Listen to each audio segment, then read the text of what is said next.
Hoy, lahat, maligayang pagbabalik sa Star Spotlight, ang iyong go-to channel para sa pinakabagong showbiz buzz at celeb happenings. Kung bago ka rito, huwag kalimutang pindutin ang subscribe button at itap ang notification bell para hindi ka makaligtaan ng update.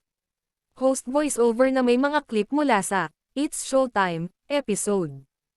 Things got hilariously competitive on today's episode of It's Showtime. Actor Dingdong Dantes and showbiz royalty Charo Santos Cancio joined the noontime show, and they came not just come to promote a film, they came to win. Habang nagpo-promote ng kanilang paparating na pelikulang Only We Know, ang duo ay mahusay na lumahok sa isa sa mga signature afternoon games ng palabas, at maniniwala ka ba? Tinalo nila ang mga host, kasama si Karil, sa isang nakakatuwang mukha. Yep, you heard that right. Isang sorpresang panalo ang ginawa ni Dingdong at Charo na naging sanhi ng pagkakasakit ng hosts at ng live audience. At syempre, hindi sila umalis ng walang panunokso sa kanilang bagong pelikula.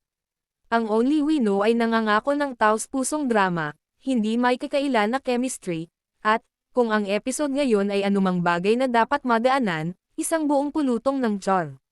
So ano ang naisip mo sa unexpected winning streak ni Dingdong at Charo? Excited ka na bang mapanood ang Only We Know kapag napapanood ito sa mga sinehan? Drop your thoughts in the comments below. Salamat sa panonood. Para sa higit pang celebrity updates, behind-the-scenes moments, at entertainment news, siguraduhing mag-like, mag-subscribe, at manatiling nakatutok sa Star Spotlight. See you next time.